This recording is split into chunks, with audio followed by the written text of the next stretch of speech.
so a little bit about me, as we've already said, I'm a grad of Queen's. I just came to the iSchool a couple of years ago. I've been working in libraries since I was in high school, actually. I did a lot of stuff at Queen's, which was wonderful, and really got me started to come towards the iSchool. Since I've been at the iSchool, I've been really focusing on my job at the Kelly Library, where I've been able to work with their rare books and special collections librarians, and had a wonderful time doing a bunch of different special projects, including a lot of digitizing and sharing on social media, including Flickr. So, as you all know, there is a little bit of a stereotype surrounding librarians in general, special collections librarians as well. So the old school model, kind of the older person, not so interested in technology, not so interested in being up to date, but I think together and with various things, we're moving towards a more technologically accurate and integrated model of librarianship. So basically what we're going to talk about today is kind of how to go from the older generation to social media sharing like a champ. So, in terms of this traditional special collection, we all know that it's been a generally restricted and kind of cut off material. That's great. It's fine. It keeps your collection safe, and it really prevents it from damage, prevents it from theft. Nothing gets torn, nothing gets shredded. That's awesome. And your value is retained. But really, you have to ask yourself, what kind of value is your collection worth if it's not being used and it's not being accessed? If your stats are being kept and your institutions are looking at those stats, they're looking at how much money they're giving you for that collection, depending on what your use stats are. So today's sharing society, we're changing a little bit more. You're going to notice the meme trend through this presentation. I thought it would be a little more entertaining than the basic slides. So today we share everything. We have Airbnb, we have car share, we have tons of different things. And social media is just one of them, and libraries are jumping on the bandwagon. Most big institutional libraries, so university and college libraries, have social media platforms. They have Facebook, they have Twitter. Special collections within those larger institutions, though, are often passed over. So dedicated social media savvy librarians are kind of needed within these larger institutions and within the smaller collections as well, to not only promote a coherent message from the institution, but also to kind of highlight those great collections that you might have in your libraries. So, social media to promote special collections. There are a number of benefits to pairing social media and special collections, especially in your institutions, because you're attracting students. As most people know, young people are quite interested in social media. There's a lot of Facebook going on in lectures, there's a lot of Twitter going on in the library. If you're able to integrate some rare book or rare material or ephemera images into someone's Instagram feed between the pumpkin spice lattes and the blanket scarf selfies, you are doing really well. And you might be nabbing yourself really good potential patrons. Vintage is really cool right now. Retro is in. Everyone's doing the rustic, shabby chic thing. So if you can find your way into their Instagram feeds and their Flickr followers, you can really take advantage of getting people through your doors. You can promote exhibits, you can promote special events, you can do everything, and not just single pieces.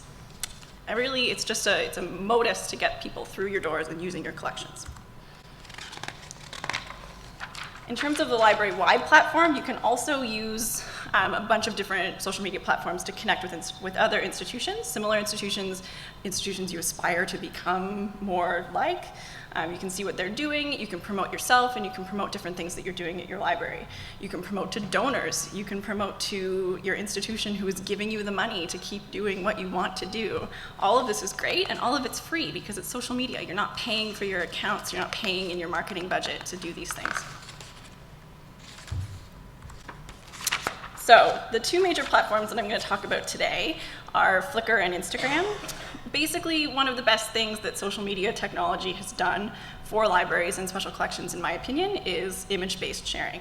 So Tumblr was more in play, but it's kind of sliding off the bandwagon as people are paying less attention. So the two big ones, Flickr and Instagram, and these have opened really great doors for use and access in special collections. So we'll start off with Flickr. Flickr allows you to share single images, collections of images, exhibits, digital exhibits or series, all in online albums or in singular photo streams. You can link your Flickr page back to your library catalog or your library webpage, giving users multiple access points into your material. A hugely popular example of a library using Flickr is the Smithsonian. big deal. So in 2012, they launched their own Flickr platforms, but they also launched an initiative called the Flickr Commons. So institutions from all over the world now can contribute to the Flickr Commons, and they've used it as a digitization initiative, as well as just promoting use and access, and a way to really share awesome material. You should check it out, it's really cool. The next one we're going to talk about is Instagram, which is, in my opinion, is really the fun one. It allows you to connect with other libraries, get involved with your library community and communities of other special collections, see what's trending in that community, and use hashtags to follow along with those trends. So I saw one right after Christmas break when I was still on holidays and able to go on Instagram, probably more than I should have been, which was called hashtag Week of Roijbiv, so the rainbow colors. So every day, special collections from around the world, the New York Public Library was doing it, UCLA was doing it, it was really cool, would scour their shelves to find a really interesting binding that was red or blue or green, and then they would put a picture of it up on Instagram. It was awesome, and if you followed that hashtag, you could just scroll through pages of them. They were beautiful. Book Face Friday is another one that's not so much for special collections, but it's for all libraries. It'll be perspective shots of people holding books with faces up to their own face, and it looks like your face is on the book. Anyway, check it out, it's cool. Or you can simply just kind of contribute to the regular old hashtags, which would be something like hashtag rare books, hashtag spec Cole, that's the short-term slang for special collections if you're interested. And you'll find a lot of really cool material just by searching those hashtags on Instagram. So obviously, we're librarians and we need, or we're aspiring librarians in our case, and we need a little more than just putting a picture up there and thinking that's great, it's pretty to look at. We need a little bit of organization. So the best thing to start off with is create a strategy for saving your image. So you're taking these images or you're digitizing them out of your own collection. You need to decide how and where they're going to be saved. So you're going to decide if they're going to be a JPEG, what kind of file you're going to save them as, you're going to decide what file to save them in, and you're going to give them a controlled name. So it might have something to do with the catalog number, it might have something to do with the date. That's up to you. But then when you're looking at a list of them, it's really easy to find out which one is where. You're welcome to do a bunch of different things within the image description. So good examples of things to do, you can link to the item's catalog record, you can include bibliographic information, you can link to contact information for your institution, so if someone sees it online, wants to come into the library and use it from the special collection, they have an email to make an appointment to see it and use it.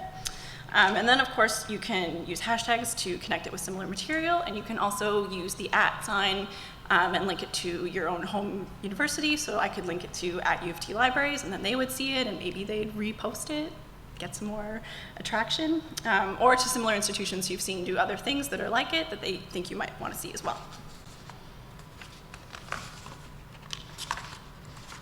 So for a little bit of a case study, what I've been doing at the Kelly Library is digitizing a bunch of different rare books that have unique furniture or clasping, taking an image on a digital camera, putting that image on my computer, using Photoshop to play around with it, and then saving them and uploading them from there. So I've been saving them as JPEGs, I've been putting them in a file, I've been using a controlled name that the Kelly specified for me to do when I started working there. And then I've been putting them on Flickr. So I've been putting them up. I created a dedicated album for the content. I included bibliographic information in each item record. There's links to the catalogs, there's links to emails, there's links to everything anybody could want if they want to access the material further. If you guys want to see more of the Kelly Library, all you have to do is go to Kelly SMC on Flickr. There's a ton of different albums, not just the one that I've been working on. So if I were to stay with the Kelly, which sadly, because I'm a student contract, won't be the case, but if I were to keep going on, or if someone were to continue on from where I've finished, I think that the next step for the Kelly would be to kind of branch out of just Flickr and get into different platforms. So they have a library-wide Facebook, but maybe their special collections and rare books collection could have their own kind of Facebook or Twitter. They could connect with different users, they could see what the trends were in their community, and they could really expand their user base and attract more attention for their collection. And that is all that I have to say about that. So I hope that you have the opportunity to take some of these practices home to your own institutions. Thank you very much for your time and your attention.